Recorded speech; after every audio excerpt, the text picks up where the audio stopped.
ultimately, with you being the general manager, it's on you too, that you still, so if it doesn't get done, it's gonna come back, okay, you can nail who's ever in that position, but we're gonna nail you. So, I mean, that's ultimately where we end up going. So, I think it puts some structure. There's I feel we need to do something, but we have to have a maintenance plan, an operations plan. All those plans have to be put in place to say, we're gonna make these guys responsible for this work. And along with that comes responsibility, along with that comes compensation, so on and so forth, because it's been brought up how we are subcontracting this out. We don't like subcontracting this, so we get the right people, we get the right training for our people, then we can do it in-house again the way it was done years ago is from what I've heard. So what we're really being asked to authorize is, Pete's working on everything on this document, and this has got a status, got some completes, got some on tracks, got a few that are behind, and this item is in fact on this list, and it's saying on the agenda. And we're just authorizing him to spend his time, actually prioritizing him, that he spend his time on this now. That's it. Right? And what his proposal is strictly that. It's not something that is, I'll say, etched into stone. It is a template. It is a straw man, just like everything else we've done. Back with a draft for us. He's going to come back with a draft and a proposal, yes. Okay. Yes, Mr. Emery. Well, you know, this is a big turn change in the way we do things. And you have to remember that this is a lame duck board. We're all up for election. It may not get approved even before we're out of here. So let's say the next board comes along and is thrown on their laps. I don't know. I'm just not comfortable making big giant changes with lame duck boards that aren't going to be around to see the consequences of all these decisions that we're starting to make here. I mean, it's easy to prove this stuff because none of us may be here to realize what happens with all of these changes. You know, I think this board should do what they've got to do and not do anything that's above and beyond, like big procedural changes. You know, there's things we have to prove to keep the district rolling for, until November, September, whenever, some people may not even run. And, even if it's pretty good, this is a big change, turning people into managers and whatnot. I mean, I suppose I could go along with the fact that he's going to sit there and work on this, but there's other things that are more important. We should have him work on that. But if you guys really want to do it and have him work on that, I suppose I can support it.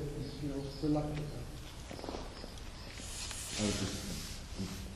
I think I can speak to the concerns and everything else. I hear what you said. I kind of get the understanding from each of you what your thoughts are on it. I'm not going to waste my time on things that aren't going to. I'm not going to be bringing something back to the board that doesn't stand a chance of going somewhere. So understanding what you've said and what your concerns are and what we want to get done. I think we all want to get done what's here. We all want to get that done as efficiently as we can. If I get to the point where I'm not able to get it done, if I don't have a solution that's workable for it, then the board makes a choice at that point what we do.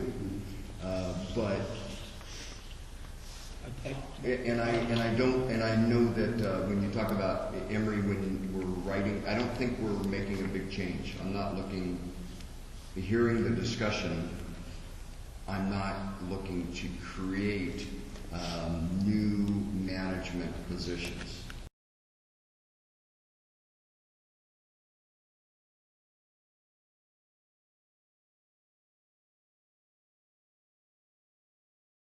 I'm not looking to create new management positions.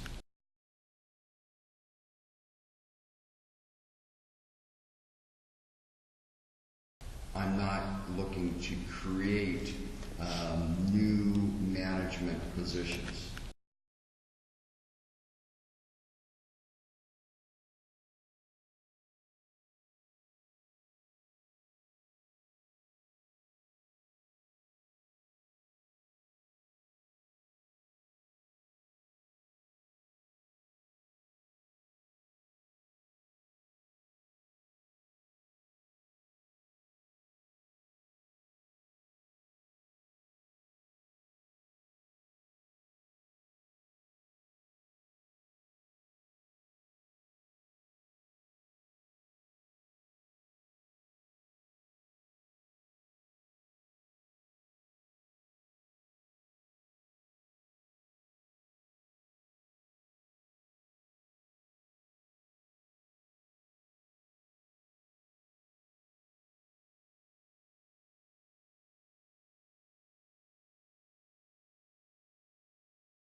I'm not looking to create new management positions that we can't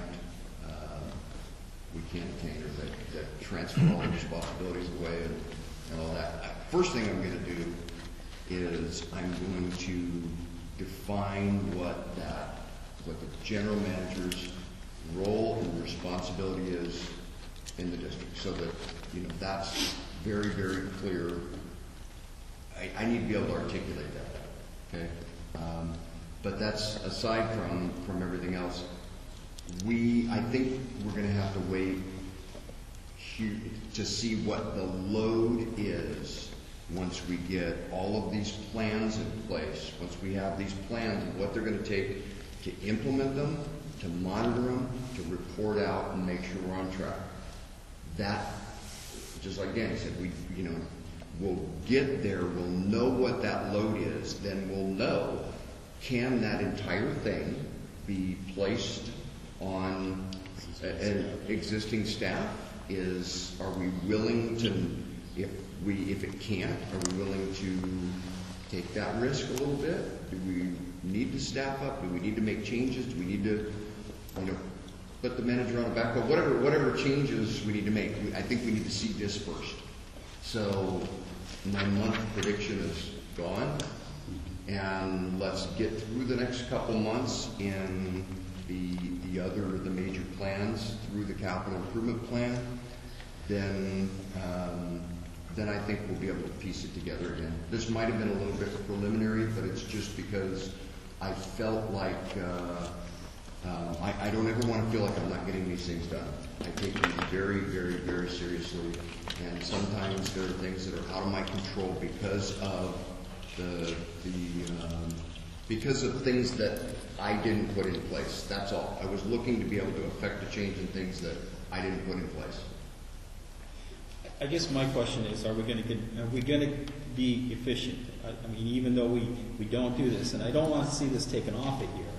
And the other question I have, we can have 3-3 operators out there. We can have as many as 3 operators. Yeah. Okay. You mean grade 3? Grade 3 operators, yes. Yes, and I don't have any problem with that. You could have 3 3s and one of them be designated as the lead. Yes. And you pay that person for his salary is a little bit higher, her salary, the individual And salary. I don't have any problem with that. So I look at this as a tool to help us move to get to where we're at. Yes. We all said we want a maintenance plan. We want an operation plan. We want operational procedures. And I like the way Wes communicated. We can put a policy in place to put it, but you've got to write the procedures so that they have something to follow. Right now, we are very weak in operational procedures. We have very strong administrative procedures of what we do with an audit, what we do here, how we process it. Someone could come in there, but if we lost existing staff today that know this organization or know this district, we do not have the resources in place. And that I think has been lost through the years of having the revolving door managers. For the last 4 years, we've only had 2 managers. It was stated at last meeting we've had 8 managers in the last 8 years. So that tells me some of them didn't make it very long. And so how effective can they be? Back to Emery's comment about not moving the bar or waiting. I don't feel that is a good place to be, because we sit here and then wait. What does that accomplish? If none of us get reelected, at least something's in place for the next board to consider, and they're not starting from ground zero.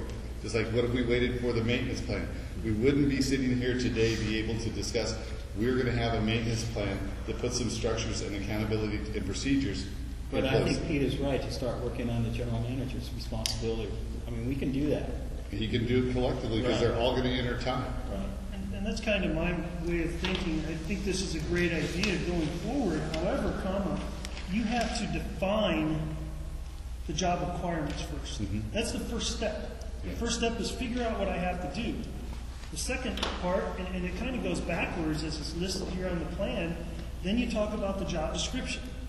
Then you tie that title to what they're responsible for. Mm-hmm. And you pay accordingly. And I think kind of what we have here is we're going in reverse order. We're saying we want to change the job title and then kind of match the descriptions and everything to that. And I think we need to go about it the other way. Maybe I'm reading it wrong, but that's just my philosophy on it. Let's figure out what we have to do. Let's figure out what each person is responsible for, and then title them accordingly. To draw those people, because that's kind of what this, I foresee this in the future, is we want to draw qualified people. And the way you do that is with a good job description, a good job title, and pay. So that's just my view on it. I think it's a good process going forward, but I think it needs to be taken in steps. Being an old public agency employee, I'll tell you, I was an operations supervisor, and this is special district, operations 2, operations 3, manager. Finally, I went to the manager, the GM, I said, why do we do this all the time? He said, well, we've got to keep a certain amount of distances. People move across on these steps, they get too close. So we have to keep moving up. That's how you get to be a 1 or 2 or 3 or 4 or 5 or 6 or 10 or 12. But we do have a comp plan where people are moving across, getting too close to the ones above them, so we keep making people 2s, 3s, managers, and that's what this is probably going to be about in the long term, because this is a public agency, and we do have a salary comp plan where people move across and up and everything else. And I had all these different titles, believe me. I did the exact same job.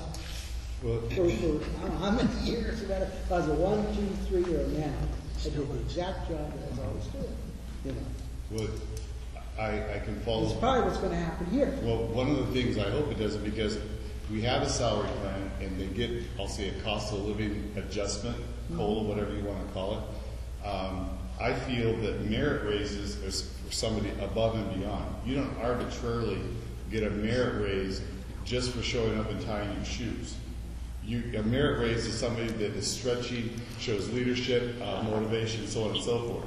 That all the eyes have got it. If they fill in, they've done something above and beyond. Huh? They're not an average employee. They're not an average employee gets the base salary. Merit raises are something above and beyond. So I think that is something that, I have an issue with just arbitrarily saying you're going to get a COLA raise, you've been here 6 months, a year, now you get a merit raise. I'm not in support Well, I'm going of. to tell you that PERS thinks, when they look at the salary plan, because every public agency does it that way, that this guy, when he finishes out here, he's going to be over here and up on that step. And their actuarial that we get every year is based on the fact that public agencies pass people through the system and up. And that's why we pay what we're going to pay for PERS. You may not give the guy the raise, but we're going to be paying the PERS over here because they're thinking that guy's going to get that, and they got to put that money away for when he retires 20 years from now, if he ever does.